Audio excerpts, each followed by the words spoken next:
Lucky Lefty podcast. Monday morning. Hope you had a great weekend. Left. Even when you warn people, they still go off the rail, bro. Oh, yeah. You tell them hey, it's a cliff right there, they still jump off of it. We'll talk about that. Leonard injury. The positives. We'll hear from Marcus Freeman on those positives and what he had to say. And then we'll get into the talent that's showing through this spring. This is why we said, look,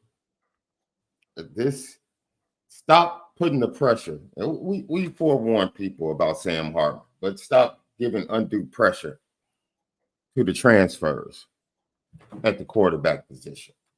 It's the third year of Marcus Freeman. New coaching staff, upgrades in the coaching staff, upgrading talent. We need to see it now on the field. We'll get into that as well. As always, audio edibles each and every day. Apple Podcast, Spotify, CFB Nation. Patreon.com/Lucky Lefty Network. Go sign up today for all the incredible content. Don't forget our merch store, Lucky Lefty. Go there to the website. We'll put the link in the chat during the show multiple times. Home of the misguided passion, forever committed to making sure that we spin it different. SD2 mics, the ONORA boys in the building, brought to you by ONORA Whiskey, ONORAWhiskey.com. It's that premium American whiskey, ONORAWhiskey.com. And if you drink, by all means, make sure you do so responsibly. You got to do it responsibly. Love, man, let me tell you something. Well, I kind of told you on Saturday what we were about to do to those LeBron boys. They can send the shoes back to them. They gonna send the shoes back? Yeah, they didn't work. The shoes didn't work, man. They didn't work. No. Terrence Shannon Jr., another 30. Hey, what I tell you about Chicago? The kid from Grand Canyon, even though they lost, Chicago kid, he dropped 30. That's what we do in tournament, dude. Okay, so it's the tournament is a showcase for Chicago kids every year, bro. We put the most kids in the tournament every year from a city, and then we show out. That's what we do, Left. That's what we do. My Illini making it to the Sweet 16. Look, how far does that go, though? Oh, Connecticut is about as far as it goes. Oh, okay. Yeah. See, I'm a realistic fan. I'm going to be pulling for the upset, but that's a large hill to climb, my brother. You're penciling it literally and figuratively. That's a hard hill to climb. The Connecticut Huskies, bro. They're a pretty good team. Okay, so that's a game where you got to kind of take it in for what it's worth. Mm-hmm. Hey, you know what? I'm not for it, but I might hang the Elite Eight banner for that one. This gonna be a battle then. We made it to the Elite Eight and we lost to UConn. Hey, I'm all right with that. When the selection show happened, as soon as I saw us in the East, I just put my head down like, well, but that's why you play the game, right? Yeah, I mean, hey, you could be like Oakland and shock Kentucky. That type of field. UConn ain't Kentucky, bro. There's I appreciate you trying to encourage your boy. I appreciate you trying to encourage your boy, but nah. Oakland just lost to a team that Notre Dame competed with. Oh, you asked me who Oakland is? ACC. Shrewsbury's coach of the year for ACC, but also NC State got that Zach Randolph lookalike doppelganger in there. Oakland don't have no size for that. Yeah, that's just like the Iowa State girl. They boosting up, had 40 on 18 for 20. Where's the defense? Yeah, she's nice 20. Though. She's a freshman. She's a true freshman. Man, she's nice.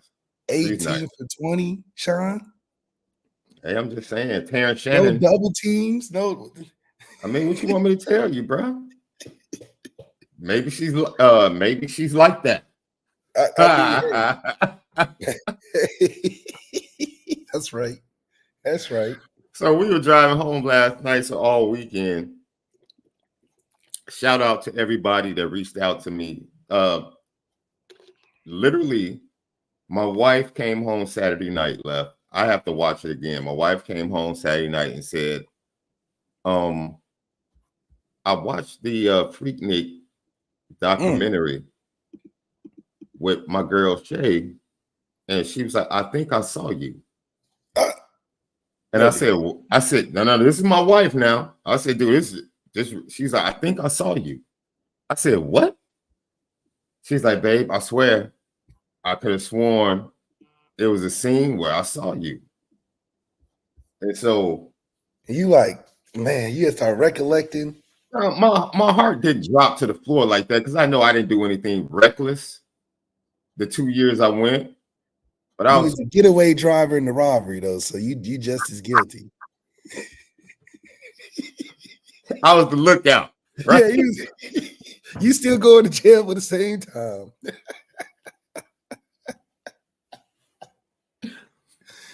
So yesterday I get a call from my daughter at the service, and she's like, Daddy. And I'm like, what's wrong? What's going on? She's like, Daddy. I'm like, so now I'm getting worried. I'm like, what's wrong? And I guess her mother had like text her, like, go to this point. She's like, oh, go to they got timestamps? No, they don't got no timestamps. She's like, Daddy, I can't believe you went to. I said, first of all, first of all, you're not about to shade me for going. That's not happening. Oh, no, that was one of the greatest events. I was like, first of all, American history. First of all, you've been to Coachella, you've been to Vegas. Yeah. You know what I mean? You've been in clubs in LA, and you just turned 21. So you've been going. Yeah. You weren't 21. I wonder how that works. How you more familiar, you just started going. No, I said, we're not about to compare resumes. That's not what we're doing right now. Oh, man. But no, it was a great weekend for sports fans. Women's and men's gave us some great matchups. I'm looking forward. Well, if Iowa wins tonight, then they face Colorado. Colorado beat LSU earlier in the year. Iowa took Colorado out last year in the Sweet 16. So this could be a bit of revenge for Colorado. I'm almost positive. I bet you Shador or Prime or somebody shows up at the game. Plays on the team. Yeah, but she. I don't think she starts. I don't know. No, she doesn't. She doesn't. And we'll see, man. I'm very happy. Very happy. Tough game, though. Let me tell you something. Ole Miss is not a pushover for Notre Dame. Notre Dame better come ready to play. Oh, the NIT? No, the NCAA women's. Oh. Yeah. Ole Miss is not a pushover, dude. Listen. I'm just telling you. I watch women's basketball consistently. I'm trying to tell you. I'm trying to give you a coaching, though. That's gonna carry you through the first two rounds. Good coaching gonna carry you through the first two rounds. I'm not saying Notre Dame's going to lose. I'm just telling you, if you're expecting like a blowout like the first game. No, I don't think. Yeah, you're not gonna get to be blowout to the tournament just because teams play with too much fire. Unless you're Illinois playing Duquesne. I mean, oh man, come on now. Was that really a challenge for y'all? No, I tried to tell you Saturday it wasn't. No. I don't know. Lefty podcast. So left the fallout, man. When I tell you the comments that were left after Saturday's show, people, and we tried to forewarn people, like, dude, don't go down this rabbit hole. Don't make this a competition. What are we doing? 2024 is not about the quarterback position. 2024 is about this team becoming what Marcus Freeman said it was going to become when he took the job. This is the third year, bro. Year 3. Yeah. Every position room is more talented than it was when he took over. Yeah. This is the year that's not about the QB. This is about coaching. This is about depth development. And this is about that pass offense and the guys on offense becoming stars. If we can get offensive guys being the main attraction on the football team, you're going to transition into a different category, a different tier, a different level of expectation to where now, okay, this is potentially where you dynasty level starts. The QBs aren't going to be a factor into the playoffs. It's just what it is. I believe we have the talent that all three of those guys can get us the same amount of regular season wins getting into the playoffs. The determining factor where if I'm Kenny, I'm focused on. If I'm Riley, I'm focused on. And if I'm CJ, I'm focused on is, CJ has to be ready towards that time. But Angeli is that's where you're going to be judged because of how good the team is this year. If this was last year's situation, it was about the quarterback because the quarterback had to help around what we had. Just like 2015, when SHAUN came in, the team was set up great. It wasn't about the quarterback. It was just about not losing. Just like Ian in 2018. Just don't lose the game. Just don't lose the game. Then in 2016, when SHAUN had to win games, because we had a young team offensively, still talented, but you needed the leadership to win those games in 2016, it was a totally different record. Totally different record. We lost 7 games on game-winning drives. So that level of going from expecting not to lose or not losing the game, not throwing that extra turnover to, oh, you got to have 4 touchdowns if we're going to pull this out. It's a totally different expectation. So for this year, we got the team. So quarterbacks develop in the right way where you don't have to stress or do things outside of what you're asked to because everybody else can help you out. Now, next year, the year after, the quarterback's going to have to be a little more of a potency because it's going to take that expectation level up to the next level. Because if we go 3 games deep, that's when you get to the nitty gritty of, oh, we need a quarterback that's a little bit better, that can make a few more plays. Because I don't think we're going to run our way to the championship. We're going to have some special players when it gets to those last couple games. Because that's what it's going to take to win in any championship series. It's those special players at the end. Good teams going to get you a far way. Like this team here. That's why the expectation is we shouldn't lose more than 2 regular season games. Because where the program is, where the talent is, the elevation of that talent and size. That's not if anything else, we increased our size over a year from top to bottom. We don't have too many mailmans and postmen and carpenters. We got some football players that when they walk around campus, it's like, oh, I know what you do. What team you on? Okay. Before it was like Drew Pond walked past you and you almost stuffed him in the locker. You almost bullied him because you didn't know what he was. He's like, man, what you on the aqua team, the water polo team? Are you even on the team? You just stay in the dorms. Now you got 6'4", 6'5" QBs walking around, big old tall receivers just walking around, guys that give a presence. So this team, if anything, this team has a presence. We got some award winners. We got some first rounders. We got some all-star coaches. I mean, Denbrock Al Golden on the roster, on the staff, is pretty impressive for a guy in his 3rd year. And he retained the defensive coordinator who's been having back-to-back successful years. And he pulled a guy that just won a Heisman from another school. And it's his 3rd year. So what's that saying? Is it Marcus Freeman? Is it the fact that he's at Notre Dame, or is it a combination of the two? They want to be a part of what Marcus Freeman is building. That's an indication for a lot of green flags. That's a green flag. So I do think that, yeah, for a quarterback like the guys we have, this is about not losing a game. Just don't go out there and lose it. It's a great position to be in. You win a lot of games that way. I want to ask you for clarity because someone asked this in leftovers after Saturday's show. You have had similar procedures to your ankle while you were at Notre Dame. Just really talk about the time frame because some people were saying, man, you said a month or longer. You talked about the lingering aspect of the opposite knee, what it means.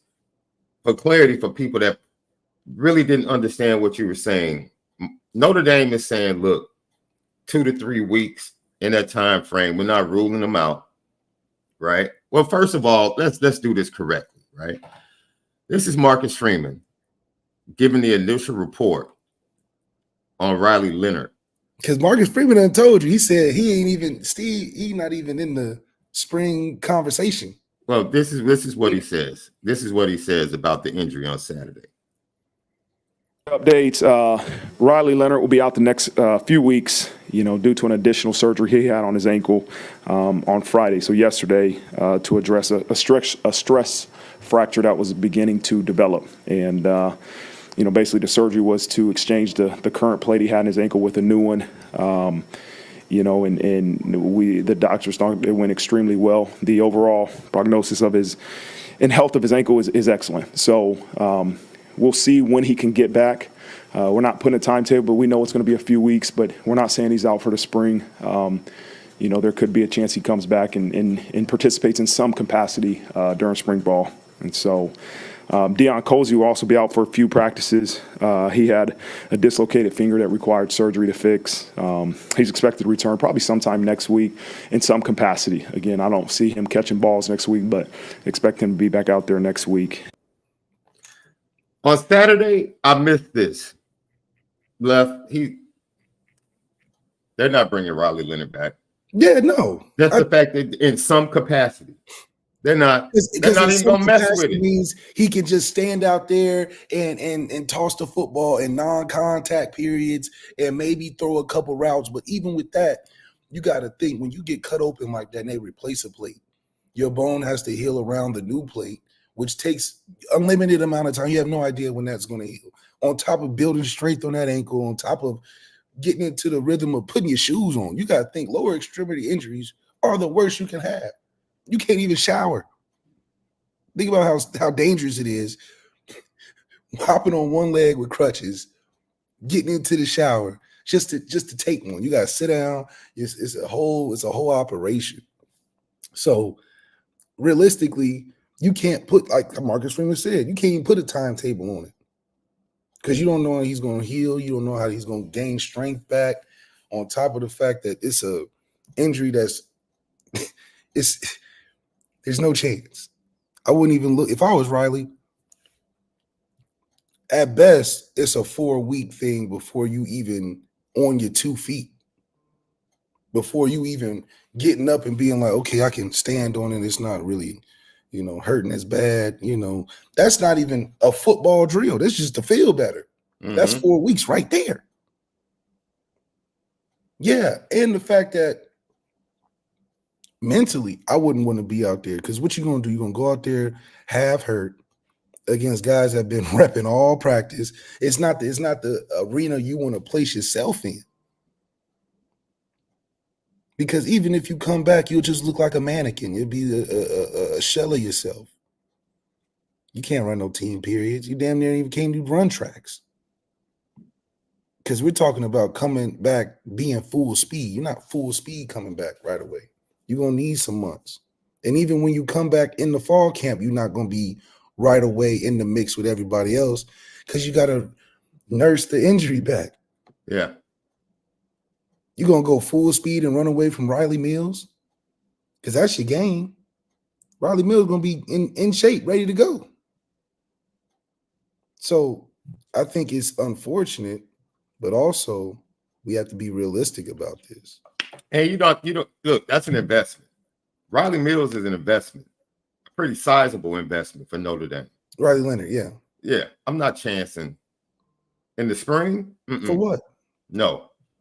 Because fall, you're thinking about fall camp. Where can we fit him in where he can catch up fast enough?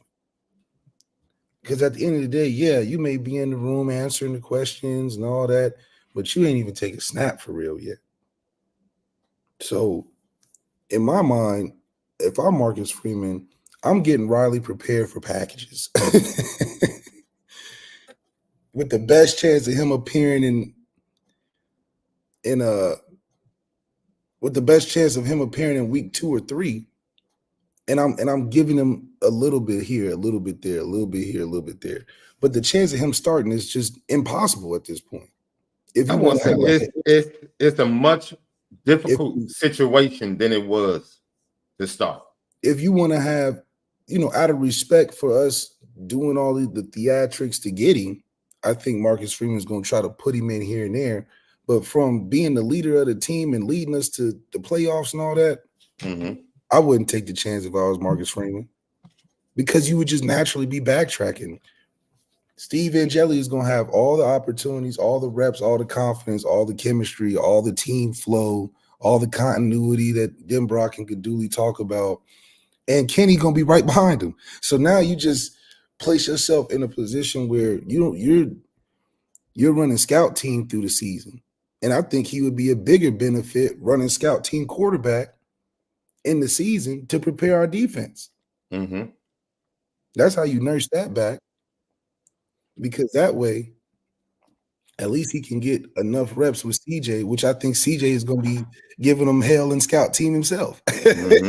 So it goes back to the talent of the room being at a certain place, that sometimes if you just not in it at the right time, you might miss it and won't even, that window. We talk about the window, that red shirt sophomore window, because sometimes if you miss the window, you miss it. You got to get on the train. And Riley doesn't exclude himself from that. Unfortunately, it's through injury, but it's the health of the team that you need to worry about. If Riley Leonard was a generational talent, XYZ, yada, yada, yada, then it comes to a commitment. Notre Dame's not committing to Riley Leonard and pushing him out there and giving him all the reps when he gets healthy. It's impossible. It just doesn't work that way. And hell, that's beside the fact that he wasn't the best thrower in the room. So I think the other quarterbacks will look at it like, man. Well, my concern is, first of all, his health. Because I think people are just because Marcus Freeman's like, oh, he's fine, this, that, and other. Look, ladies and gentlemen, and this is perfect. We appreciate you, Hunter H. He said, I can't wait to clip this. Well, keep that same energy. Because make sure you clip what we said about Sam Hartman while everybody had the pom-poms. Make sure you clip the stuff that we said about the wide receiver coach before the season started that ended up manifesting itself. You clip all of our stuff because we're not afraid to speak truth. It's true. And be objective about what's happening. Everybody else wants to give you, rainbows and perfect skies. Look, this man was a quarterback at Notre Dame that went through the same ankle procedure. And he's telling you the difficulties of coming back from it. He's letting you know. He's been a quarterback at Notre Dame trying to get through reps and being in the midst of a quarterback battle that was difficult. He knows. You're not gonna get really a fair shot unless a lot of things. It's an unfortunate situation that's happened to Riley Leonard, dude. And all these Riley Leonard pom-pom fans that like somebody was like healthy enough to show you how good he can be at this juncture, or even in the near future. It's a harder hill to climb. That's all we're saying. And respect the guys we got on the roster. The guys we got on the roster are not complete bums. The guys we got on the roster we see a future with. Riley Leonard is a car rental, a couple day rental. You go to Vegas, you get the nice Hellcat. But you got to give it back. It's only for a short time. On top of the fact that Marcus Freeman told you this was a surgery to correct small fractures. And if you think about it, it's the small fractures are worse than a complete break. They're harder to heal, depending upon where they are. You might as well break the whole thing and start over, because the small fractures, you don't know where that can lead to. You're only doing the replacement of the plate to help support the small fractures. They heal. Yes. Not a corrective surgery. We have to slow down the stress fractures because those are going to lead to bigger problems. So if he's got 3 surgeries on one ankle, what are we talking about? I had one. I was fortunate to not have any complications with the one surgery I had, and the one surgery I had was terrible. It took years. Think about it. Riley had, what was that, week 4? Week 4 injury. Week 5. Yeah. That lasted all the way through rehab and all of that. He came back early on it. Came back early on it and had to get another one. And then got another one. That's 3 surgeries. And you talking about he's going to do what? 3 surgeries on your ankle. You're going to be better than Kenny Minchie and Steve Angeli taking all the reps right now? They're going to be 2 or 3 months ahead of you by the time you even get into the whole operation. Let's say everything goes perfect. What's been the main thing that everybody says he can do? Run. Do you really think he's going to trust himself? No, do you really think they're going to just let him loose that first game in Texas A&M in the run game? He might not even play first game if we beat. No, I'm just saying, like, if you're Notre Dame and everything is perfect, you're still not, which the blessing is the run game should be able to alleviate, undergird him and alleviate him having to be what he had to be at Duke, which was what he had to be. He doesn't have to be that at Notre Dame. So that goes back to where is his value coming in adding to the offense? Because his biggest strength, we're like, dude, we got 5 or 6 running backs that can do that, to the point where we had to take one and put them on defense because it was just too loaded. Regardless of the fact of what's coming in, regardless of the fact that what has to play in that running back position, what are you adding? What we need is a guy that can throw the football, give guys opportunities outside the tackle box, which he wasn't. He was a 2,800-yard guy, and that was his best year 2 years ago. So for me, all the formulas and variables that are adding up don't look good, don't equal a successful full-time starter vision, especially if you're considering the fact that we're in year 3 of a program. If we was in the year 1 transition phase where Brian Kelly was leaving and Marcus was getting in, and you got time. You got time. If Riley came 3 years ago instead of Jack and had those 2 years of, getting better, and then now you're in year 3 where we are right now, okay, I can see where that can be. You're a lot healthier, you're in good standing, all of that. But as a coach, if I'm Denbrock, I'm not leaning my seasons on Riley Leonard's health. Why? We got a great running back room. We got great talent at receiver, and these young quarterbacks are hungry. They can do their job. They don't have to be superstars this year. So that's the perfect situation that you want, because now you got everything that you want, and Riley is the cherry on top. He ain't the cake. He's the cherry on top. Do you need the cherry on your sundae? Not all the time. If you added it, it'd add a little bit of flavor, make it look a little bit better. But that cake we already got, and the frosting, and the sprinkles, and the designs and all that. The marble cake, you cut that thing, it'd be different. Yeah, we got all of that. Riley is the cherry that you don't necessarily need. If you had it, great. If you don't, it's not going to affect the 10 games I think we can win in the regular season, because it goes back to what I kept saying before we got Riley. His volume and his value to the team won't even be appreciated until the playoffs. Look at the schedule we got. I was saying if he was the full-time starter, he'd get 3,800 yards regular season easy. Easy. So I don't want people to be fooled. Like I said back then, if he's playing well during the season, obviously he's going to play well because of who we have at coaches, where we are as a program, who we have around him, how we upgraded. We would have made Riley better for sure. Riley's impact would have had to come, how deep are we getting into these playoffs? So now you take the fact that he can't even be prepared for the spring, and we're looking towards the fall potentially. Well, hell, We got guys that called up to the school and said, hey, I want to play. We got guys that actually got the talent to get done the same things. Because that same team that was going to make Riley better is the same team that's going to make Steve better, Kenny better, give CJ good reps throughout the season, the same effect. Because all three of the quarterbacks still have the question of who is going to make the difference when it matters in the playoffs. And we don't have an answer. We just saying, oh, because Riley's been in college longer that it can help. That's not a quantifying or a feel-good thing to throw out there to get me believing that he's going to be the difference maker in those playoffs. Because I would argue, by the time Steve get through these games, Steve may get the same distance. If Steve win 2 games in the playoffs, that's, first of all, beyond expectations.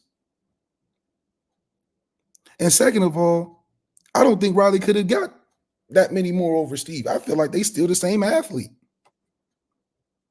And it'd be more impressive if somehow Kenny get in there and Kenny win 2 games. Now you're looking at a team that's really promising. Mm-hmm. If Kenny was somehow to be the playoff quarterback and win 2 games, I would be happy.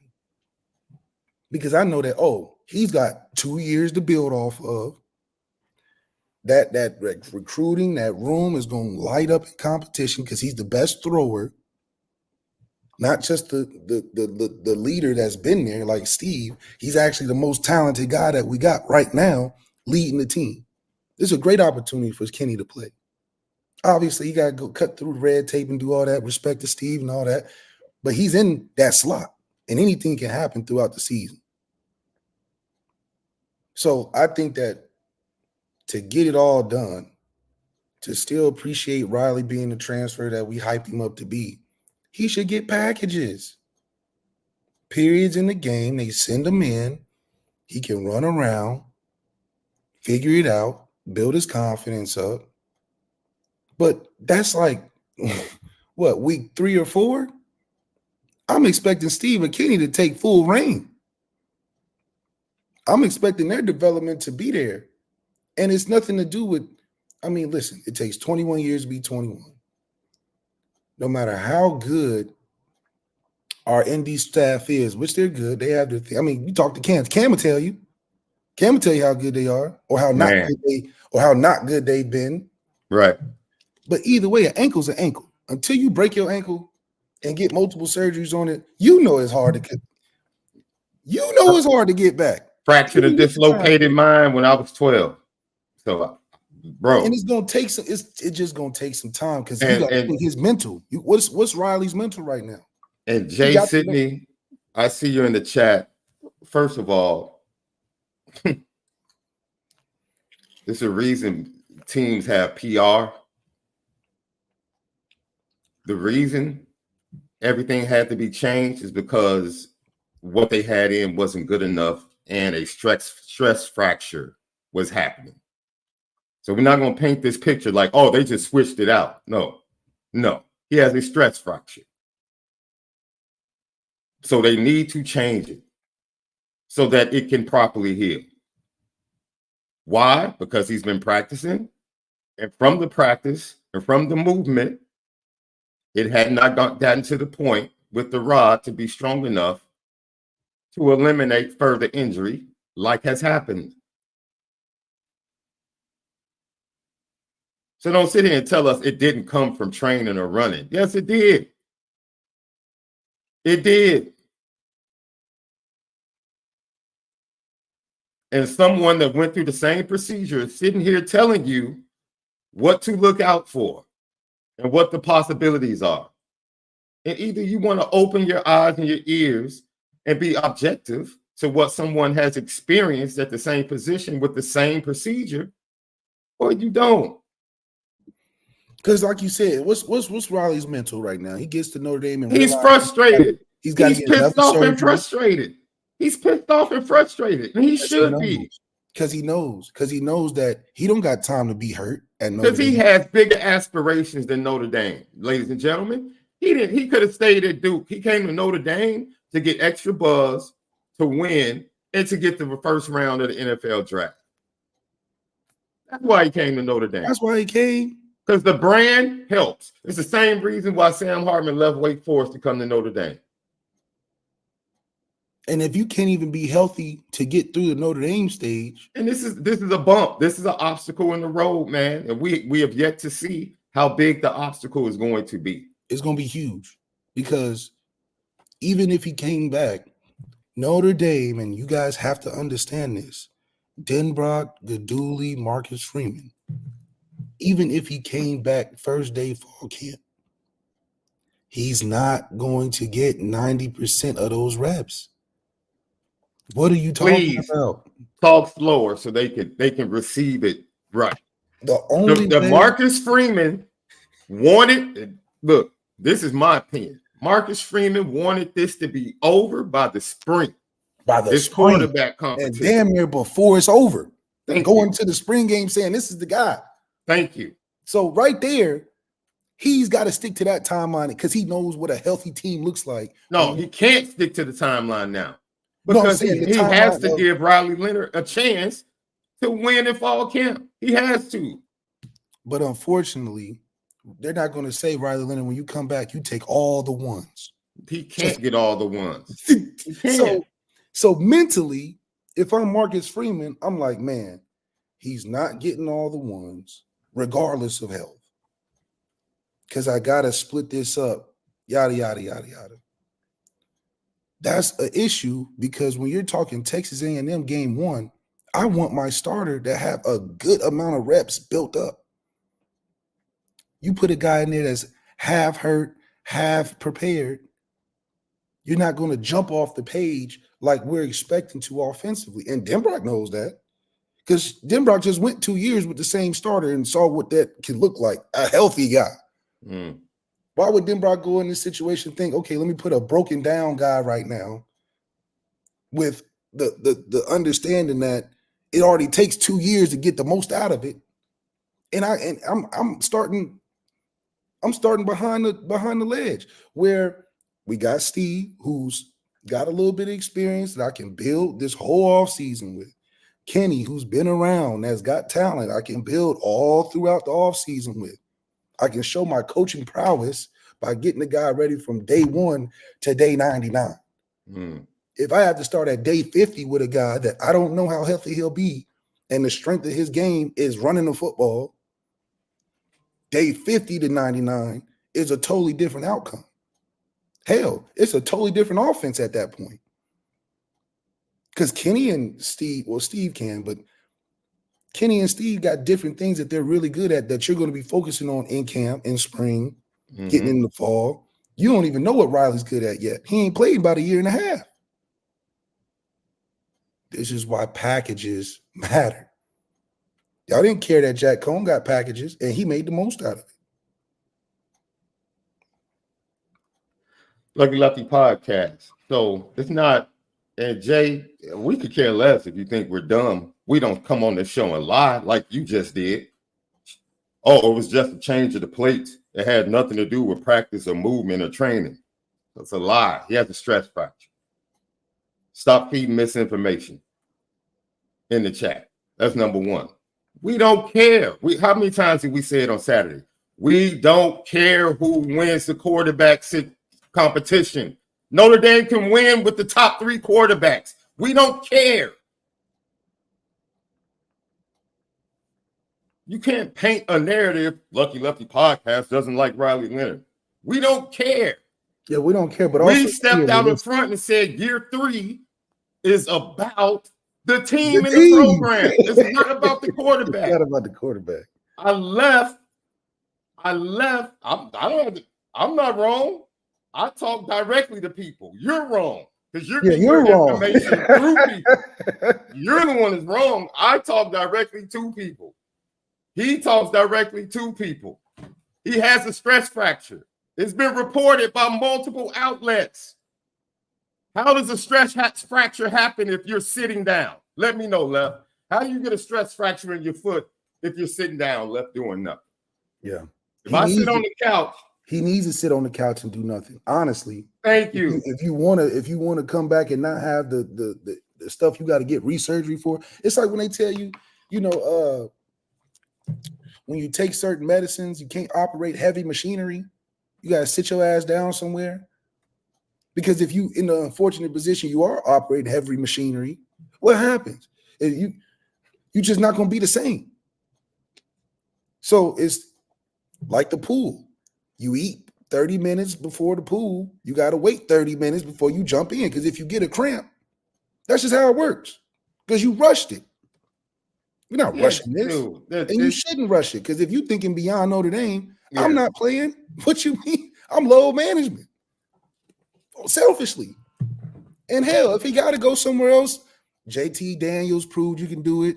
Keaton Slovis proved you can do it. It's not a big deal. But you ain't getting 2 years at Notre Dame, I'll tell you that. Ain't no way. Ain't no way. Just enjoy the millions, enjoy the ride, and get you some film when you get healthy.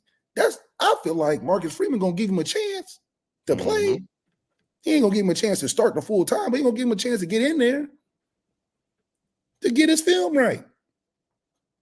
But in terms of leading this team to undefeated regular season, going to New York and Heisman, all that, I don't think it's in the crystal ball. Do I think he can do something to help the team? Sure. But I'm only speaking from the aspect of I believe that we got talent in the room. We acting like the guys in the room are still worse than him, not even playing. So then what? Let me see, because that's my thing. Since Jay is in the program, he's in the program. I know because I'm in the program. Okay, let me read you multiple reports. So because everybody's lying. Everybody except Jay is lying. He's in the program. Everybody's lying. Riley Leonard had a stress fracture developing and will have surgery that will keep him out the next few weeks. Said his overall health is good. No timetable for return. That's one outlet. Next outlet. Riley Leonard had a procedure to repair a stress fracture that was forming in his foot. It went well. Things to be looking good. No timetable. They'll reassess in 2 to 3 weeks to see if he's able to return for spring. That's just two outlets. Two reputable outlets besides us left. Two reputable outlets besides us reporting that a stress fracture was beginning. But Jay says that's not true because he's in the program. So everybody else is dumb. Every other major outlet that's reporting this for Notre Dame is dumb. So we'll just go ahead and be dumb right with them. And since that's what's been reported, if it's true, if the reports are true, then guess what? A stress fracture comes from movement. It doesn't come from not moving or training or playing.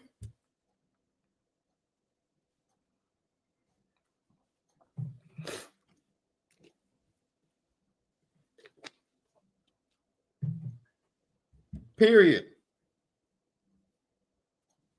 We discuss what's being reported. Don't get mad at us. Go get mad at the people. Go get mad at the people that do nothing but shake pom-poms reporting that it's a stress fracture. Because my question is how good now, which goes back to we have to keep it a buck. We have to keep it a buck because at the time I said, yo, if it were me, I probably would have pumped the brakes on the report if I knew Riley Leonard was going to be speaking the next day. But the way it's looking now, a lot of people might have to tip their cap to Tyler Horker, who jumped out there and reported, yo, this recovery is not going the way everybody says it is or might think when it comes to Riley Leonard, and he got lambasted for jumping out there. He got lambasted. I just said, yo, I would have let Riley Leonard speak first and speak to it, then report, right? So now here are all the breadcrumbs, right? You get that report from a reputable Notre Dame reporter. Reputable. Weeks later, Notre Dame tweets out the picture of him working out, right? Notre Dame responded to that by tweeting out the picture of him working out and training correctly? Because Tyler Horker said he wasn't doing that in the report, along with the other things he reported. Notre Dame responds with the picture to refute that. Here we are. Marcus Freeman steps to the mic to announce. He don't know when. He said he don't know when. If after 3 practices and says, yo, he might come back in some capacity. He said the same thing about Deion Colzie. He might come back in some capacity. No, he said Deion Colzie will miss a few practices. He said Riley Leonard's a couple weeks, and I don't, and that could be tentative. And it's like, okay. So don't come at me. First of all, I've been in this game far too long. I know how reporting goes. Don't come at me. The breadcrumbs are there. The breadcrumbs are there. A quarterback for Notre Dame that went through the same procedures and the same up and downs is telling you.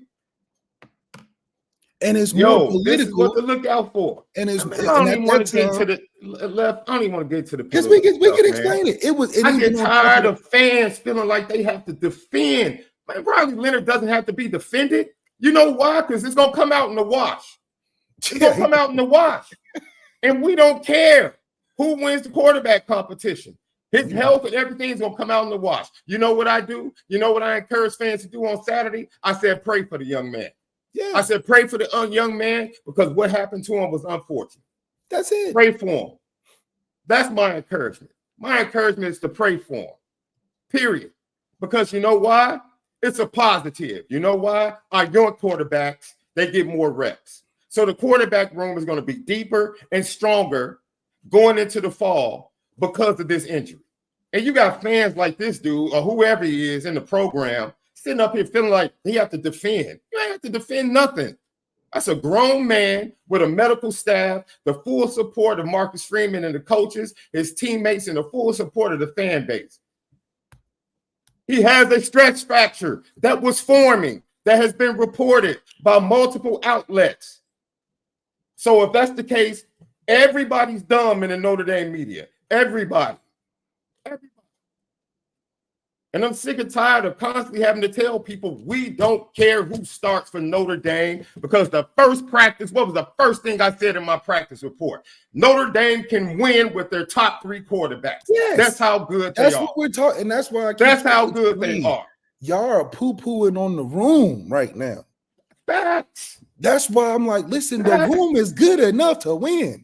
Riley Leonard's impact was talking about potentially playoff games. Playoff game. We got a whole season. Not winning 10 games, not getting to the playoff. Notre Dame can do that with other quarterbacks in the room. Because the guys that we have now are in better position. It's not about them. That's the whole positive. That's the whole positive of this injury. And while everybody is doom or gloom, or on one side fighting, oh, it's going to be perfectly fine. Or on the other side, like, oh, I told you so. You shouldn't be doing either. The quarterback competition continues. Marcus Freeman said so. He also said this changes. Did he not say this, Left? This changes the quarterback competition. Because we have to decide before spring's over. And we don't even know if he's coming. But that's what he wanted. Back right now. That's what he wanted. He wanted to decide between Hartman and Buckner before the spring was over. He wanted to decide the quarterback before this spring was over. And he was telling guys in season he was getting the guy to decide early. So my thing is, it changed because the health of Riley Leonard. On top of the fact, Riley Leonard's not the reason why we're winning solely this year. Regardless. Man, thank you. He's the cherry on the cake. Not the cake. We got the cake. The young man came to Notre because Dame we had the cake. Because literally, physically, mentally, all of that. He saw the team. He said, "Oh yeah, y'all gonna be good. I'm gonna just add my little sprinkle on top." We don't need the sprinkle on top to be good because we got guys that are dudes. Man. So my thing is that listen, as much as you're hype on a guy that we have no idea about, because he can't even practice with the team now. We have no idea about him. You put that with something that we already have operating and running. We know what a Kenny can look like. We know what a Steve can look like in game. What you think Denbrock's thinking? Oh man, we got to hold on to this Riley kid for what? Riley would be added in nice as a package guy later in the season, which Marcus Freeman is probably thinking right now. But he's like, man, I got to get Stephen Kenny and potentially CJ ready right now because they're healthy. They're available. And I'm telling you, if you just trust that process with the coaching staff we have, with the guys we have on the team, with the O-line looking good, with the running backs looking good, Kenny and Steve are going to look like the guys that you thought was transferring in. Dude, look. With less effort. Like, what are we talking about? In 2 years, Marcus Freeman has totally changed and revamped the quarterback room. Totally. Without winning big. Without winning big. The talent, the depth, the coaching, everything. Yes, it was against backup defense, but we got better from last year. We're not last year's team. Man, we had Jordan Faison leading the charge against backup defense. But you got to think about it. Now we got number ones. We got running game. We got all type of confident Steve, a more confident Steve going into this season. You can't tell me that we're not going to look better in that bowl game. See, this is why I call cap. This is why I call cap. Because a guy like Hunter, and we appreciate you, Hunter, a guy like Hunter didn't even expect Steve Angeli to do what he did against Oregon. Yes, exactly. And the moment Steve Angeli performed well, where it was against a backup defense, I don't want to hear that. You didn't even expect him to do that. You didn't even think he could do what he did. And then when he goes out and performs well, then it's an issue that he exceeded expectations from the majority of the Notre Dame fan base. Steve Angeli in the Sun Bowl exceeded expectations. Most fans didn't expect that. Most fans didn't expect that. Most fans going, wait a minute. I was saying Steve Walk. Most fans went into the Sun Bowl worried about the offensive line. Did they not? Did they not? Oh my God. We got a true freshman starting at left tackle. I'm worried about this offensive line. And what happened? So it's a problem when players and the team exceeds your expectations. And this is, I understand, it's the PTSD from the last 30 plus years. I understand what it is. I understand it. We don't even want to hold on to the hope. We don't want to hold on to it. We give the hope. The quarterback room is much better. The talent is much better. People don't want to want to believe it. They don't believe it. I got Andrew Gilmore talking about you a boy, dude. We did a whole 20 minutes on the offensive line Saturday. A whole 20 minutes. What are you talking about? No one's avoiding the offensive line. We did a whole 20 minutes. You know what the 20 minutes is about? Are you kidding me? The same two tackles that are getting ready to get drafted, they played as freshmen. They played as true freshmen. This is what Notre Dame does. They plug in freshmen. They plug in sophomores. A third-string center walked into Clemson and balled out. And then took the job from the starting center and sent him packing in the transfer portal. You know why? Notre Dame, that's what they do. Offensive line. That's what I'm saying. Like, that's what they do. That's what they do. So excuse us for not being overly worried about the offensive line when talent is always in abundance. Talent's always there. Offensive line room. Always. So excuse us for not being worried about this offensive line against this putrid schedule next year. Oh my God, that's the thing. The other thing, the schedule, guys. Look at this schedule. It's perfect for a young offensive line. Perfect for a young offense, a young quarterback. These transfers. It's perfect situation. It's perfect. First year for a Notre Dame offensive coordinator is like he's looking at it like, we got a warm up. Northern Illinois, Miami, and Purdue back to back. Oh, we good. We're good. What are we talking about? The schedule mixed with how we are building this team at year 3. We keep wanting to come back. Can play quarterback. Let me see the chat. Crying Belly can play. Hunter can play. Michael Parks can play. Commander Luke can play quarterback. Roderick, Jay can play quarterback right now. It's like, dude, you don't plug and replace Joe. Oh, what are you talking about? We've had to replace Zach Martin. We've had to replace Ronnie Stanley. What are you talking about? The NFL is full of offensive. We've had to replace Quentin Nelson. The NFL is full of first rounders we've had to replace. What is this Notre Dame? That's what they do. They replace and reload. What are we talking about? We had to replace Matt decade history. We had to replace Matt LaFleur. We had to replace Chuck Martin. These are head coaches of other teams winning bowl games and championships. Like, what are you talking about? This man. We replaced Brian Kelly at its worst. Head coach and the winningest quarterback in Ian Book. At its worst, the Notre Dame offensive line is better than any offensive line Riley Leonard's ever had at Duke. Oh, yeah. And it's worse. What we talking about? It is worse. It gets worse. The Notre Dame offensive line is going to be better than any offensive line Riley Leonard's ever had. Ever had. At its worst. Even at its worst. The cake is already at Notre Dame. The cake's already sitting in the window, cooling down for 30 minutes. Riley Leonard's just coming to get a piece of the cake. That's it. That's it. He's just coming to get a piece. He the next door neighbor. He done smelt it through the window. He was like, oh, let me knock on the door so they give me a piece of the cake. That's why he came. If we didn't have no cake in the window, he wouldn't even have came to Notre Dame. He probably would have stayed. Man. And this is an issue because it goes back to doing due diligence. It's the same thing left. This is why it angers me, bro. Because I try to be empathetic because I understand 30 years and what it can do to a fan base. They complain about the safety position, but the dude they complained about is leaving and being replaced. But you're worried. You got rid of the albatross that you complained about all last year, but you're worried about who's going to replace him. I hope we can replace a 4-7. As if you replace it, as if Kyle Hamilton needs to be replaced. We got a guy that won Defensive Player of the Year. Right? And that's then, not the guy we're replacing. Wait a minute. You worry about the offensive line. Oh, the offensive line going to get blown up, right? Because Oregon State, they lost their secondary, but most of their front seven was there.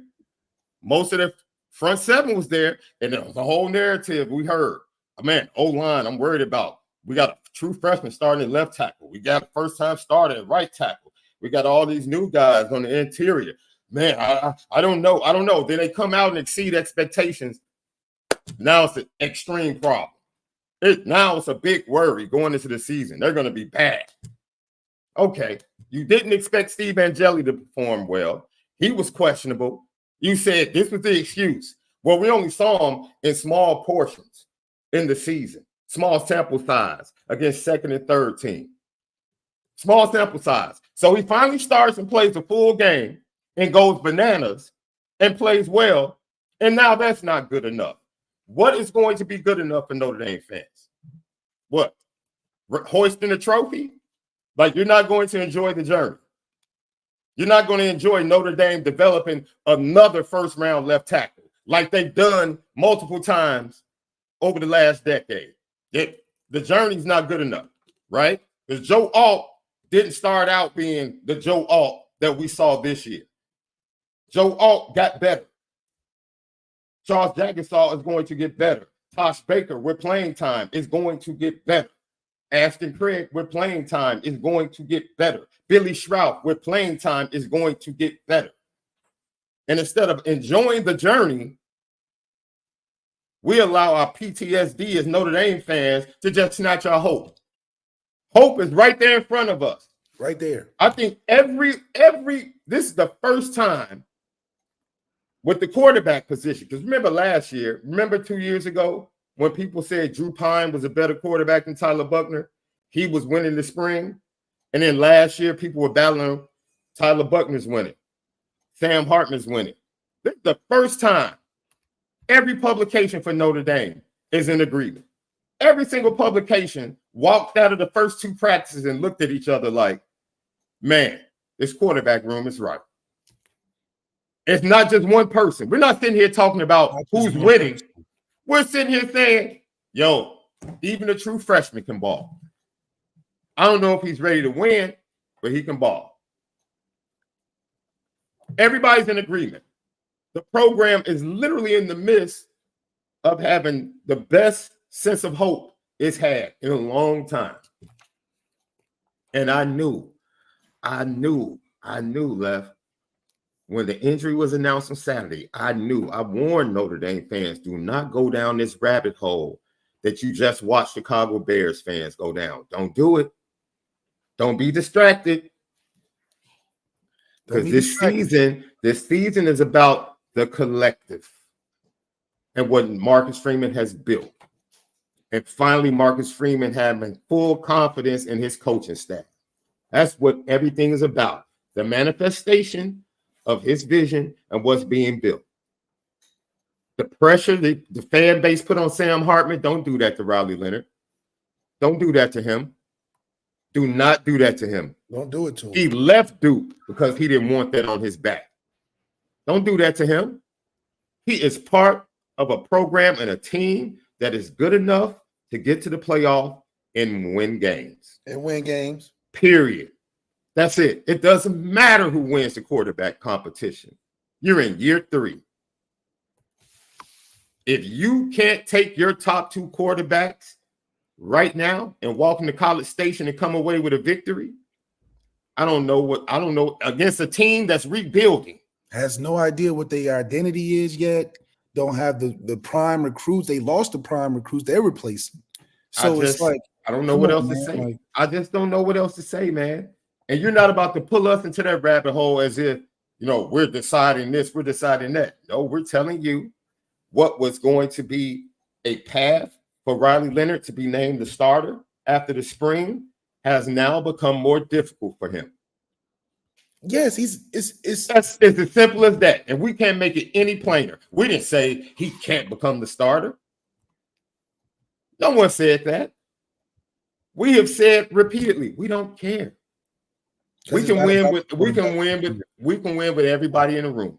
Everybody, period. And CJ. Steve Angeli can beat Miami of Ohio. Steve Angeli can beat Northern Illinois. Purdue, the ACC teams. Any ACC team, hell.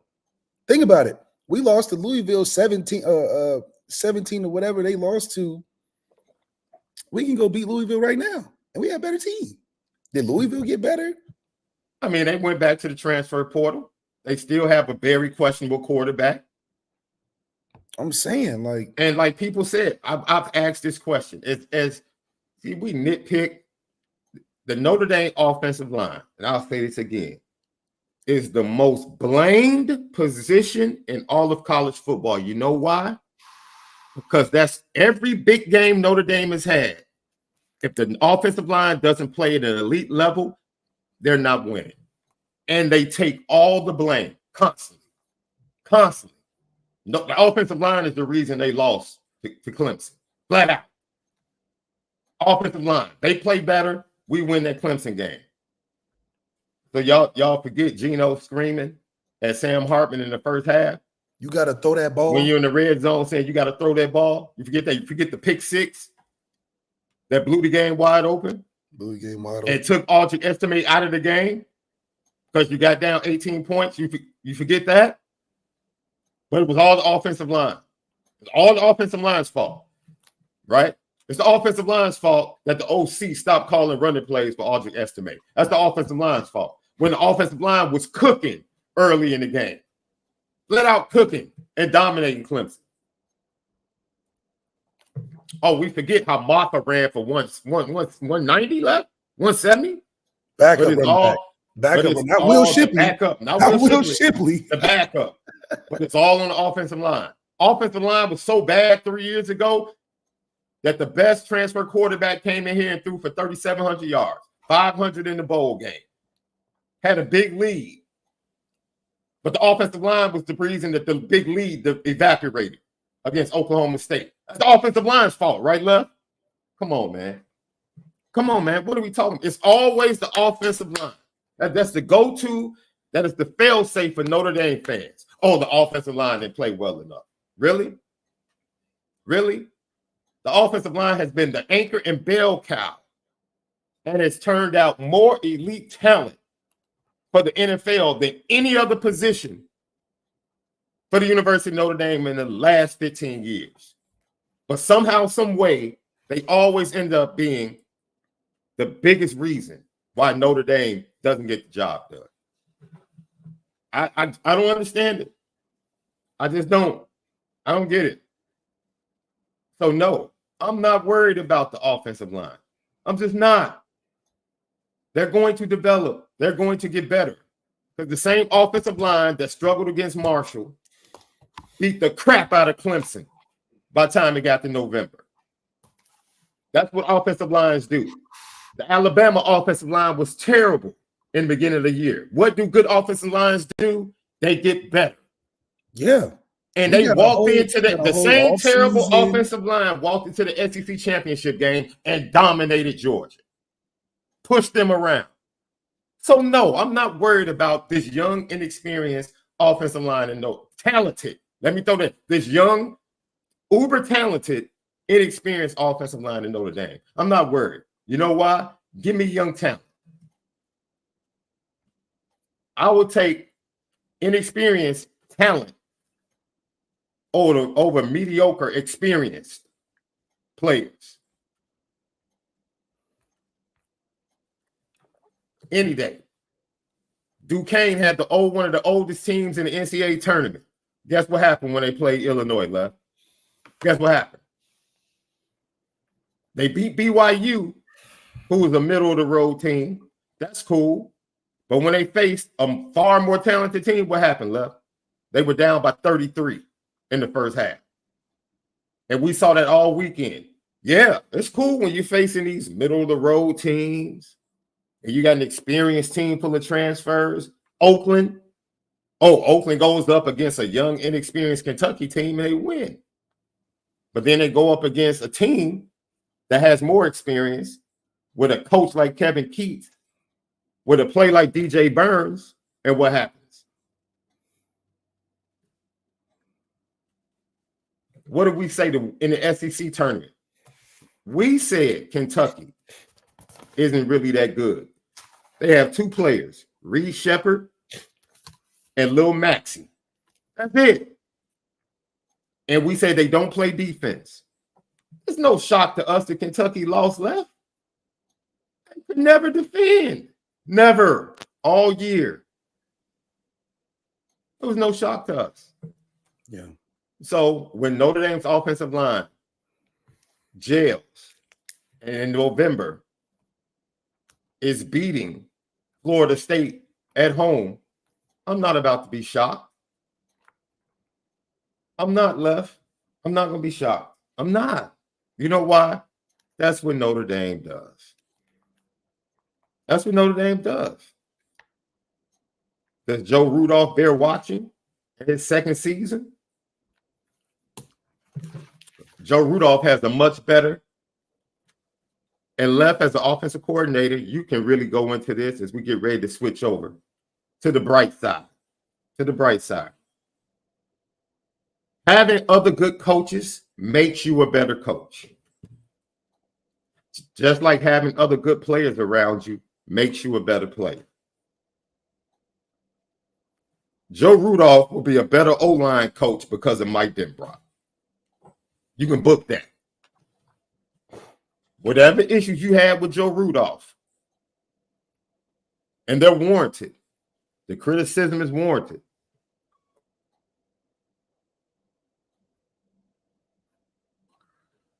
Joe Rudolph is going to be a better offensive line coach because Mike Denbrock knows what the hell he's doing. Better game plans, better preparation. And Mike Denbrock is the boss.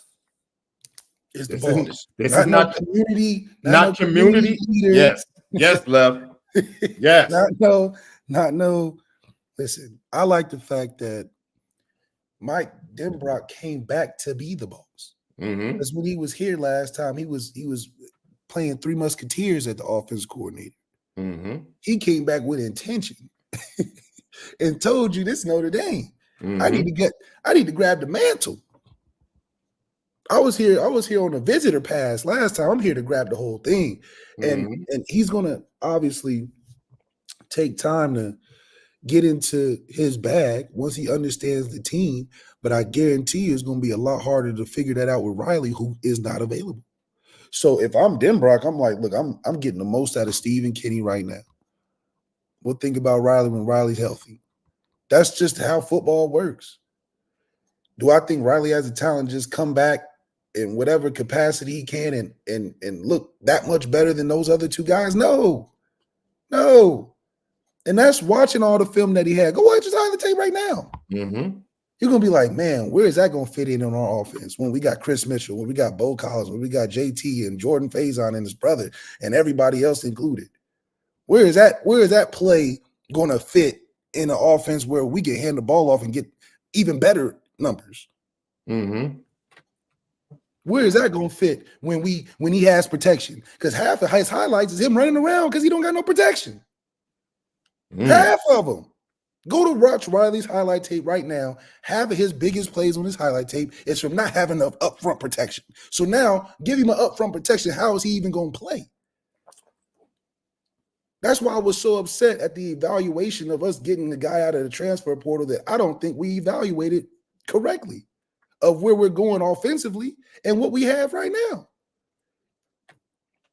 And you do. What did I say in my first practice report? And you can go over to the practice report on Irish Breakdown. Yeah. Vince and B. Driscoll was sitting right next to me. And I was like, yo, the young, inexperienced offensive line, when they went live in scrimmage, the young, inexperienced offensive line was opening up holes. Yeah. Was opening up holes against that front four with Riley Mills and Howard Cross. So no, I'm not worried. I'm not worried about the offensive line in Notre Dame. No, offensive line Notre Dame is going to be. I'm not. Left. The offensive line at Notre Dame is a constant. Because even in its quote unquote average ability or average play, is better than 80% of the average play you're going to get everywhere else. Meaning we can still win with average. But the craziest thing about Notre Dame's O-line every year is that what they look like in game 1 is not what they look like in game 10. That's all you can ask. That's all you can ask. That's all you can ask. I've never seen you can blame them. You can blame them for the Ohio State loss. You can blame them for the Marshall loss. I feel you. You can blame them for the. No, I'm not blaming them for the Stanford loss because Notre Dame just turned the ball over. Yeah, they just turned the ball over. We turned it over. But you better give them all the credit for that win against Clemson at home, where they had 2 running backs go for over 100. Like you said, Left, I concur, man. They get better. The Notre Dame offensive line consistently gets better. As much as you complain about what the offensive line was 3 years ago, I feel you. I feel you. By the time they got to that bowl game, they had a transfer quarterback throwing for 500 against a pretty good defense. Remember that? Notre Dame offense is going to have a problem with Oklahoma State's defense. Jack Cohn threw for 500. 500 yards. 500 yards. You don't throw for 500 with the offensive line struggling. That's all I'm saying. Yeah, I've never seen it. I've never seen that. 500 with a struggling offensive line. Never. In fairness, he didn't throw for 500 in that first game. He threw for, what was it? Matter of fact, the first game he had like 4 touchdowns. Against Florida State. Yeah, what we Bad talking offensive about? line. Bad offensive line. Bad offensive line. Bad offensive line. Kyron put in work. Offensive line was horrible. Now, I'll be flat out honest with you. That transfer they got from Marshall on the offensive line was flat out horrible. Horrible, but he looked good there. He got better towards the end of the season there. No, once again, Notre Dame hasn't gone back. When's the last time they went back to the transfer portal for an offensive lineman, Left? They learned that lesson. They learned that lesson quick. They learned that lesson quick. Yet, but we're not going back for another transfer offensive lineman. For what? Put a stain on this success train that we got over here. No. Just put the youngsters in and let them learn. Because we don't have trial and error with offensive line. It's you come and develop. If we get you here, we gonna make you something. That's it. So we don't need a transfer. That formula has already been concocted. It's in place. It's set in stone. It's solidified that if you are a freshman, Charles Jagusah coming in, it's okay. Look, you don't have to play the first game, but by your last game, you're gonna get everything you wanted. Joe Alt was a 3. Remember that. I've seen practice. Left hasn't been to a practice yet. I'm encouraged by the speed upgrade at wide receiver. I still have to see it. Yeah, we gotta see it. I have to see it. Notre Dame fans, we've seen this story play out with the offensive line. We've seen All-Americans have to be replaced. And somehow, some way, Notre Dame finds a way to replace them. That's it. That's it. Like Andrew, you just want to be miserable. If you choose to be miserable, go ahead. They won 9 games with a terrible offensive line. What are we whining about? The worst offensive line in the last 15 years at Notre Dame won 9 games with a transfer quarterback. What are we whining about? You got upgrades, deep running back, upgrades at wide receiver, upgraded quarterback, and you sitting here whining about the offensive line? That's what we're doing? You just choose. You're choosing to worry. And if that's what you want to do, do it. You're choosing to worry. I just told you the first practice we saw when they went live, the offensive line was pushing the defensive line, the 2 interior guys around and opening up holes. I don't know what else you want me to say. You're worried about them against Miami, Northern Illinois, and Purdue.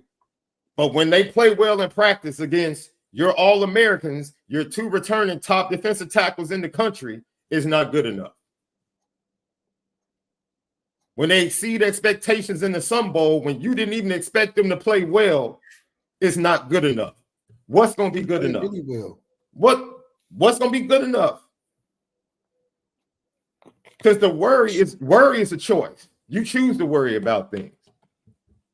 Worry about the pass rush that hasn't shown up in Notre Dame in what? 3 to 4 years outside of Isaiah Foskey? Worry about that. Where are we going to get pass rush from? Worry about that. Worry about who's going to step up and be the number 1 wide receiver because we haven't seen it. We haven't seen it. Okay, that's understandable. Offensive line at Notre Dame. Now you're nitpicking. Now you're nitpicking.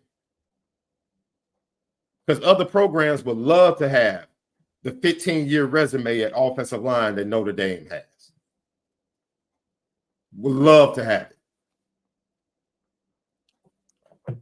And the offensive line coach that we have now is a better offensive line coach than the one that we had 3 years ago. Where everybody's talking about that was the worst offensive line. So that's better as well. The talent on that offensive line, I agree, very questionable. Kane Madden, awful. Never wanted them to go to the portal. They never went to the portal again after that. Quarterback room, improved. Man. I don't know what else to tell you, man. This Riley Leonard injury. I feel bad for the kid left. That's it. I don't feel bad for the program. No, the program good. The program is good. The program is at a point that they can sustain through this, regardless of what happens. If he comes back fully healthy and becomes a dog and a first-round pick, guess what? That's fantastic. If he comes back just a little bit less and we still win games, fantastic.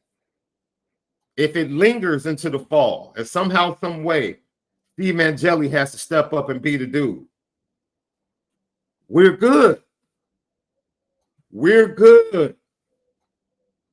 We are. If we weren't good, I would tell you. I would tell you.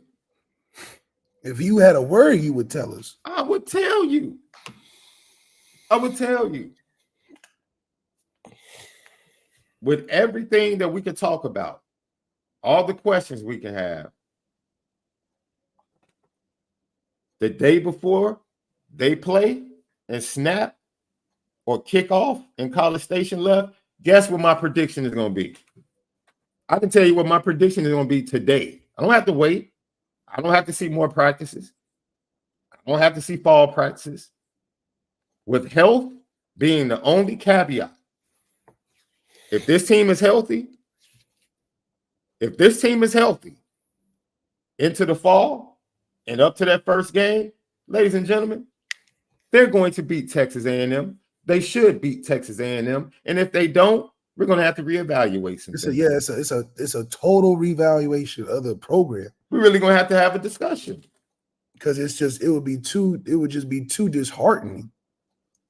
Now, we're not saying they're going to destroy them, but we're saying that this should be a win in the bucket. This should be a game that's going to be a good game. We're going to get to see a lot of what the team has to offer, but this is not a game where I'm like, oh, I don't know. I do know. I should know. And we should feel good about this game, not in the PTSD of, oh, we got a big game and we know how we are in big games. We're the big dog in the big game. That's where I don't think Notre Dame fans have yet crossed over to, but we are the dominant big dog. Right? So we're not going backwards. And that's what Marcus Freeman has been making all these moves to show that, listen, we're going this way. Oh, we're not. Yeah, dude. I'm trying to encourage Notre Dame fans to get out of that malaise, bro. That malaise, that PTSD. Like, let it go. There's plenty of hope to grab hold to. Plenty of it. And if you don't want to grab hold to the hope and you choose to worry, that's your choice. You're making that choice. Because you can very easily grab hold to the hope of this third season. Very easily. Because it's plenty there. It's plenty there. Because it sounds like I'm calling out New Edition. But Riley, Steve, Kenny, CJ sounds a whole lot better than Sam and Tyler. I can tell you that much. In any format. Sounds a whole lot better than Tyler and Drew. A whole lot better. We'll be back. Lucky Lefty Podcast. What's up, family? The merch shop is finally here. Lucky Lefty Network merch shop. We got it all. From the shirts to the hoodies to the hats to the nitty gritties. Come here right now. Shop with us. Come get the swag because you know, if anything else, we spin it different. You see the gritty. You see how we get down. It's elite. It's not a fairy tale. I already know how you like it. Take you to the mall and get you a new outfit. Girl, that's just some child's play. Bounce that shit like whoa, whoa, whoa, whoa, whoa. Heard all of the stories, thought you I already know, and I like it. Take you to the mall, to the mall, to the mall, to the mall, to the mall. Lucky Lefty Podcast, back at it. I had to play your boy coming in. That's what I'm saying. It looked like you didn't pick sides. You look like you just staying pretty neutral. No, you know? I played that because that little comment on stage, that ain't enough, dog. Where the verse? Oh, okay. Where's the verse? I don't do that. Where the song at is what you saying. Where's the verse? Clock is ticking. Clock is ticking. Where's the verse? I'm gonna give you a week. You give I'm him a gonna week. give you a full week. Where's the verse? You got to get his pen in shape. His pen ain't in shape right now. He's been real lazy. You know, he's on tour. He has a studio on tour with him. You know, all top artists already have the RV with the studio. His penmanship not there right now, though. No, He's been making these feel good songs, these club bangers, and all that. Understand. He ain't in beef mode yet. He gotta get rid of all the extra right now. Don't be hollering no sexy red. Understand. Don't want to see you around no yachty no more. You don't want you dance in the videos. Get off tour. Yep. Getting that boot. Understand. That's all. He need to give him a month. Give him a month. Understand. You said a month? Yeah, give him a couple weeks. Nah, bro. It don't take a month. No. A month? You want me to give him a month? A full month to respond? A month left? Come on, dude. A month? Yeah. Ladies and gentlemen, man, I can tell you who has more than a month. Bronny James. He got a bunch of time on his hands. And his dad might have a whole bunch of time coming up soon, too. That's okay because, Bronny going to pop out next year. Nice. Yeah, he going to pop out next year. No, he was supposed to be in the league this year, though, according to his dad, though. Oh, his dad, man. His dad. His dad with the biggest grifting, backtracking. He could have swore, yeah, I could have swore he was going to go this year the way LeBron was talking about it. Say he was better than cats on the roster right now. On the That's what he roster right said. now. Really? That's what he said. So Isaiah Collier must be Kyrie. Isaiah Collier, after struggling, he's a top 10 pick. He's a top 10 pick, man. It's a lot of Drake hate in the chat, boy. Yeah, I don't understand. Drake hate. Like, I only don't like how he moves when he trying to get your girl every time he hang around you. That ain't cool. Yo, let's get to it real quick. We'll get into the wide receivers tomorrow and the defense, but this is Marcus Freeman talking about the continued competition. You evaluate and say, hey, is there a way to put some pressure on all of them? I don't want anybody getting comfortable. Steve, I don't want Steve to go here. I'm the one, and I'm not worried about Kenny and CJ. He shouldn't be worried about him. He should be worried about Steve. But at the same point, I don't want him comfortable. You don't want anybody comfortable in the position they're in. You want that competition, that adversity to really get those guys to thrive. So, no, this is just for today, and I'm sure it'll probably be for the next practice. But if there's ways to create competition, we would definitely do it. As Marcus Freeman gets older and longer in the tooth at Notre Dame, he'll understand that quarterbacks, we not doing that. Because when you have a dude, you're not talking about no competition and comfortability. You get comfortable, Marcus Freeman, because you got a dude that's taking care of the process. When they had Baker Mayfield, when they had Trevor Lawrence, you don't hear Dabo talking about, oh, we want Trevor to be uncomfortable. Why? We just had a quarterback for 4 years be very comfortable in Ian Book, a very comfortable guy. And he became the winningest quarterback of all time in a comfortable position. So when Marcus, this is that hasn't had the taste of elite quarterback play talk. We haven't had that bona fide Deshaun Watson type of New York CJ Stroud Heisman potential guy behind that center yet. So you get this kind of talk. Oh, the competition, not comfortable talk. They don't do that with Tom Brady.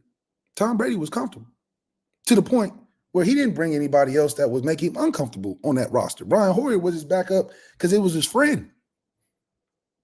And that's what Marcus Freeman is going to experience in the next few years when he gets a dude. He ain't going to be talking about no competition in the quarterback room. He's going to be like, how can we make this guy better? How can we surround this guy with more? Patrick Mahomes is very comfortable in Kansas City right now. So comfortable that Patrick Mahomes books the Super Bowl destination and gets a home right next to it because he's comfortable. Where is it next year? Because he's probably renting out a spot right now. He got a realtor. He's doing it even bigger. Yeah. So Marcus Freeman just ain't been in ain't got that taste yet of what it's like to have a complete dude. Because he wouldn't be talking like this if he had a dude. He wouldn't be talking about making Steve uncomfortable. Because I guarantee you what, when Nick Saban had them 4 trio that quadruple quarterback that room like that, it wasn't about making Mac Jones uncomfortable. He told you straight up, Bryce Young's going to take his time. He's going to be ready when he's going to be ready. I got this. Don't even worry about it. When Dabo had Deshaun, he was very comfortable. Mm-hmm. He wasn't talking about, we need to make Deshaun uncomfortable and push him. No. It was, we're going back to championship because I got a dude. Comfortable. Marcus Freeman needs to get a dude to feel comfortable in that quarterback position because that's going to take care of him. He's got to take care of the quarterback room to find a dude. That's why everybody got to be uncomfortable. But when you get that guy, that New York Heisman, New York sitting in the chair, ready to accept the Heisman kind of guy, yes, you're comfortable in that room. Ian Book was comfortable for 4 years. Comfortable, chilling. Mm-hmm. So right now, it's uncomfortable because you don't have a dude. But in the next year or so, when you get a dude, you ain't talking about competition in the quarterback room. Talk about competition everywhere else. Because when you get a Patrick Mahomes, ask Andy Reid, is Patrick Mahomes comfortable? He's like, yeah, he got a room in my house. Just in case he don't want to stay at home, he come on my house. I got a whole bed set up for him if he just want to take a break from life. Because he's comfortable. And that's what we need Marcus Freeman to be in his mind with his quarterback, comfortable, not uncomfortable. Because uncomfortable means you uncertain that anything can happen. I think Steve should feel a little bit more comfortable. But you do got that guy, Kenny, that got more talent. So that'll make you uncomfortable. But in the position of it's his job to lose, I still think it's his job to lose. So it'll be interesting. Lucky Lefty podcast. I just like hearing that the competition is happening. Like I said, Notre Dame, the quarterback room benefits in totality. This room benefits from what is taking place or what has taken place in the last few days. Just flat out, your young dogs are now in the midst of a competition. Kenny should be salivating. CJ should be salivating on the heels of Kenny. And they're going to get more playing time, more reps in spring practice. And then fall practice, especially for CJ, probably becomes different. Because in Kenny's mind, he's trying to overtake Steve. That mindset will continue into the fall. You'll get Riley Leonard back into the fray. But like you said, Left, instead of the number one reps in the fall possibly being 60% for Riley, or even if it still was the competition, the 40% for Riley, 40% for Steve, 30-something% for Steve. Now, as Marcus Freeman, everything changes. The trajectory changes. So now you're going to fall with, okay, 40 for Steve, 40 for Riley, 15 for Kenny, 5 for CJ. The plan was to possibly name a starter after the spring competition, like we did last spring with Sam Hartman. Go into the spring with our starter, getting the bulk of the snaps, 60 to 65%. Now all of that changes. It changes. So we'll see. I just hope, Left, I don't want that going up to the last week of the game, still trying to figure out who the starter is. I just don't. Honestly, I don't. I think this team is positioned to know who the guy is, rally around that guy in fall camp, and go into College Station full steam ahead, ready to do damage. And we should date with intention. With intention. Marcus Freeman is trying to find him a wife, a quarterback wife. Quarterback, she's not playing the field. He's not getting on no apps to find something for the right now. Marcus Freeman is trying to have an intentional starter, which is the professional way of having a good team. And when the team's right, you handle it professionally. Oh, yeah, this is our new CEO. He's coming to run things. This is my guy. I trust him. We off and moving. When you play in the field, oh, I don't know. It doesn't spell good for a team that's good. Because if the team is good, you're like, it's not even really about the quarterback this year. I just need to make this decision to let the team know that we all on the same page right here. Yeah. So that's the difference. Before we get out of here, we'll hear one more time. Marcus Freeman, he's talking about a position that I feel good about, Left, but I still have to see it because I have not seen it recently at Notre Dame. I think, each guy has probably a natural skill set. Hey, am I a slot guy? Am I an outside receiver? The ones that are versatile are the ones that are going to have opportunities to help you at multiple different positions. And that's what you see with a guy like JG, Jaden Greathouse, is that his skill set was probably, as he came in, built to be in a slot. But he had enough skill set to help us on the outside. And so Faison right now is probably more of a slot guy. Jaden Harrison is more of a slot guy, and some of those other guys are taller, longer, JT, Jaden Thompson, so those guys. But again, the more depth you have, the more opportunities you can say, okay, hey, if your best skill set is to be in a slot, stay in a slot. Okay, but at the same point, the more versatile you are, the better opportunities you have to play. Marcus Freeman talking about having more flexibility in the wide receiver room in comparison to the redundancy that existed in the wide receiver room last year. Left, first of all, man, did you see JT cut his hair? Yeah, he looked different. Yo, that if you can talk, that's people might not understand. That is a truly spiritual decision. You went through it recently, like cutting your hair, not as much as JT, but like when you grow your hair out that much and as long as JT has done for years, I mean, he came to Notre Dame like that. For him to feel like he wanted to make a change, and it's a good look. It's a good look. Yeah, I think hopefully he's not like Samson, lose his hair, right? Lose his power. No, I don't think that's the guy. I think he might become more aerodynamic, a little faster, a little quicker. I mean, JT's performance in the Sun Bowl was good as well, right? It was good to see him back healthy, back catching the ball. Well, Steve is his class quarterback, right? Yes. So they, him and Steve probably have a connection. But yeah, it was definitely good to see, Left. It was good to see. Yeah, and it's cool because now I think it just adds more of a seriousness to his game. He can play off of that motivation of, okay, I got to relinquish the chains off of me, and now I'm ready to ball or something like that. So you can definitely spin it into a motivation this year, and I think he's in line to do well, but he also has to compete. He also has to fight for that football this year as compared to last year, because we believe football's going to fly around a little bit more. Yeah. But there's some guys that can fly around too that I think he can't rely on his more laurels. Yeah. He's got to go in there and act like he got to go in there and be feeling disrespected. Jordan Faison was the hype of the room. So he has to play with that fire. Like I said, nothing's wrong with Jordan Faison. But 19 receptions shouldn't be the talk of the town. Not for this room.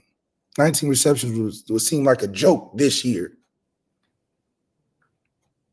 So for us, man, I really would like to see that room grow and be led by JT. I think he, without knowing too much, I think he's probably the best leader in that room to absolutely be on the same chord and all of that. So I feel good he's in the right spot to not only like a Chris Brown was. Chris Brown may have not been the best receiver at any point as a one, but he was our best leader for those guys and they respected him. And he made plays and all of that. And he led the group in drills and workouts and kept the group together. Because, I mean, he was never the one at any point. He was always an important factor. Yeah. And we had Bars, we had TJ Jones, we had Will for all them years. Yeah. So it's okay not to be a one, JT, but you could be that guy in the room that we haven't had. Right. You know what I mean? That we haven't had. Yeah. And I think, Chris Mitchell, Bo Collins, Deion Cozy, right? With Bo Collins, if Deion Cozy goes down, you still have your big body guy. Like, that's the depth at Notre Dame. Like, if Chris Mitchell was out, right, you have a Jaden Greathouse that has flexibility, right? You have a Jaden Harrison that can be the speed guy. You have a Cam Williams or Michael Gilbert that can come in and give you speed. You have a KK Smith who can come in and give you speed. There's so much more chess piece, so many more chess pieces. So many more chess pieces in the wide receiver room in Notre Dame. Definitely upgraded speed that Marcus Freeman talks about, that flexibility. He's extremely happy. Lucky Lefty podcast. Before we get out of here, we thank everybody for joining us today. Fantastic show. The chat lit as always. We got a super chat to get to left. I got Eric Spadell. Thank you for the super chat. Happy Monday, my guys. These fans need to chill out and quit letting them run up your blood pressure. Fellas, laugh out loud. The team will be fine. Fans, relax. Go Irish. Man, Left was calm. Left was calm.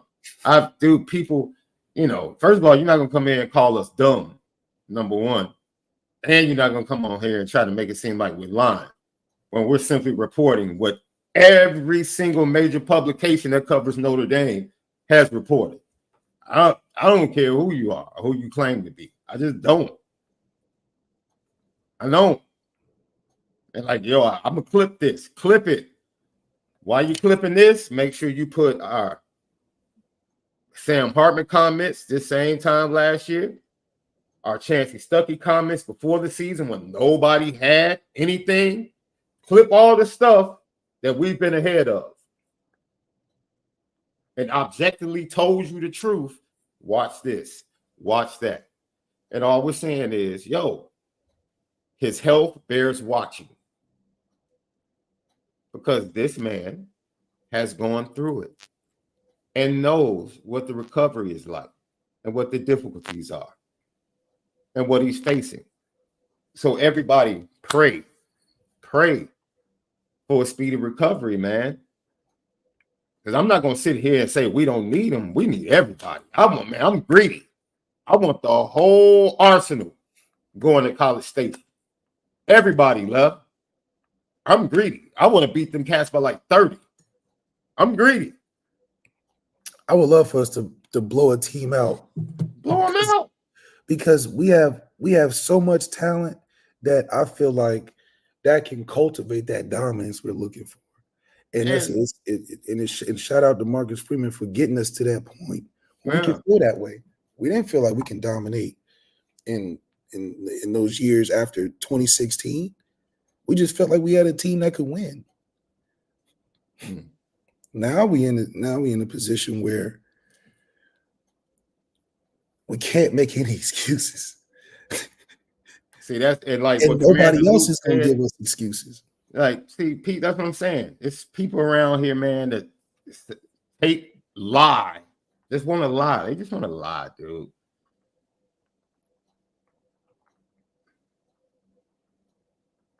I just head nodded with Al Golden at the pro day, bro. And I'm not even going to.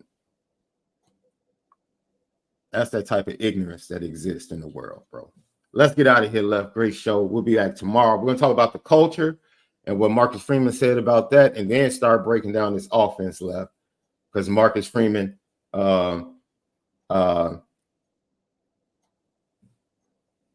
he's excited.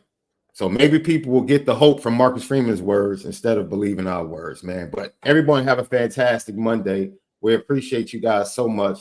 Audio Edibles, Spotify. Don't forget, subscribe on YouTube, Apple Podcasts, Home of the Misguided Passion. Forever committed to making sure that we continue to spin it different. For Left, myself, have a great Monday and keep spinning it different, man.